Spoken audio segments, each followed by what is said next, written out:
नमो नमः विद्यार्थियों। हम पढ़ रहे हैं बीए पार्ट थर्ड में संस्कृत विषय, और संस्कृत विषय में हम पढ़ रहे हैं महाकवि वाल्मीकि रचित रामायण का बालकांड। और रामायण के बालकांड में आज हम पढ़ेंगे राम राज्य के विषय में।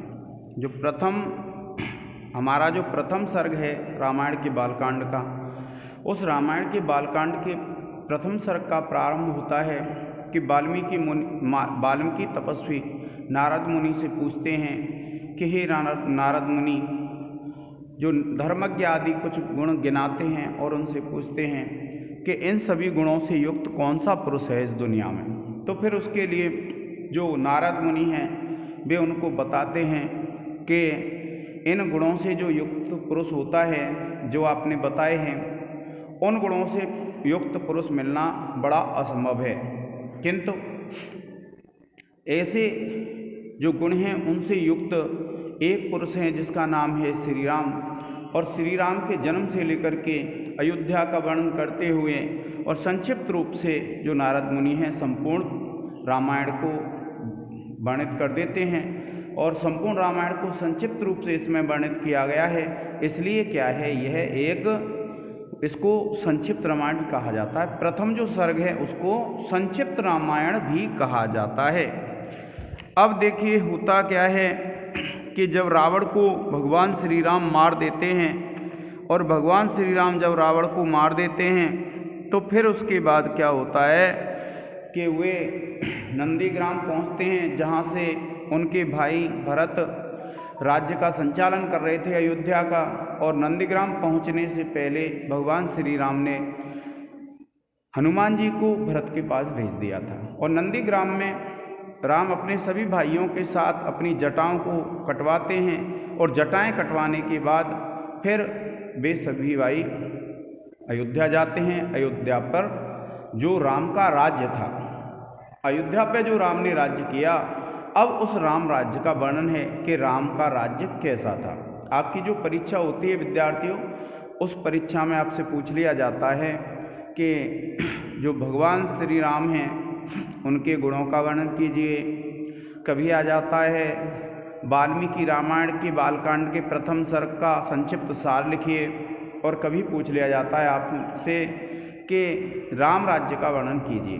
तो अब आगे हम जब पढ़ेंगे यहाँ से, तो ये क्या है विद्यार्थियों, राम राज्य का वर्णन है। कौन सा वर्णन है? राम राज्य। अब राम राज्य का जब वर्णन करेंगे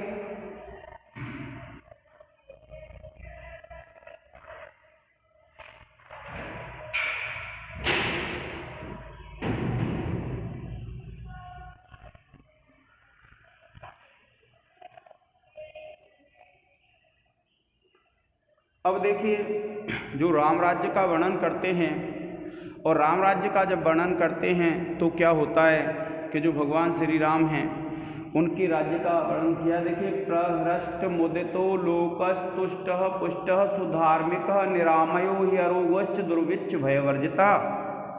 देखिए क्या कहते हैं कि प्रहृष्ट मुदितो, कि प्रहृष्ट कहते हैं संपूर्ण रूप से खुशी, और मुदित कहते हैं आनंदित। कि प्रहृष्ट कहते हैं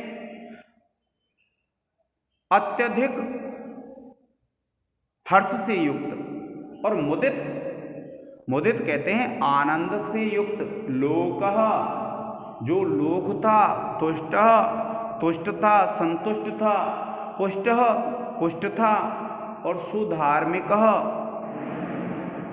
धर्म से युक्त था, निरामयो, रोग से युक्त था, ही अरोगश्च, और रोग से रहित था, और दुर्भिक्ष भयवर्जित, कि जो दुर्भिक्ष होते हैं अकाल आदि उनके भय से रहित था। क्या बताया?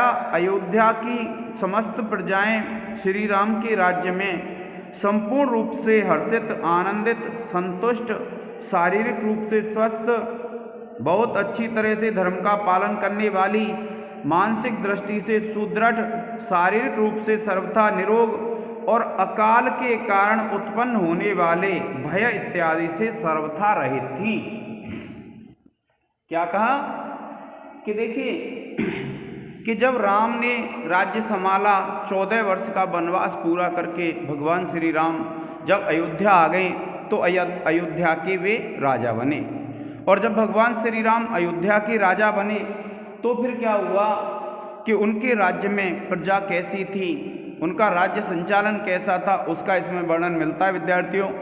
कि प्रहृष्ट कहते हैं हिर्ष धातु है, कि उस समय जो प्रजाएं थीं राम के राज्य में वे कैसी थीं, अत्यंत प्रहृष्ट यानी अत्यंत हर्ष से युक्त थीं, मुदित बहुत आनंदित थीं, और लोकः तुष्टः जो लोक है वो कैसा था, संतुष्ट था, पुष्टः अत्यंत पुष्ट थीं प्रजाएं, सुधार्मिकः अच्छे तरह से धर्म का पालन करने वाली थीं प्रजाएं, निरामयः निरामय कहते हैं मानसिक रोग से रहित थी प्रजाएं, यानी उनको किसी भी प्रकार की मानसिक हानि नहीं होती थी, और ये अरोगश्च और जो शारीरिक रोग होते हैं उनसे रहित थी, और दुर्भिक्ष भय वर्जितः कि जो अकाल आदि से उत्पन्न भय होता है, जैसे अकाल पड़ जाता है, कभी सूखा पड़ जाना, कभी अतिवृष्टि हो जाना, कभी अनावृष्टि हो जाना, कभी अग्नि लग जाना, ये सब जो अकाल होते हैं,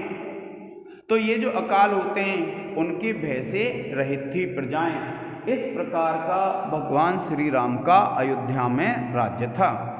एक बार पुनः देख लीजिए कि प्रहृष्ट मुदितो, प्रहृष्ट कहते हैं अत्यंत हर्ष से युक्त। भगवान श्री राम के राज्य में जो प्रजाएं अत्यंत हर्ष से युक्त थी, आनंद युक्त थी, जो लोक है, जो प्रजाएं हैं वो अत्यंत संतुष्ट थी, पुष्टः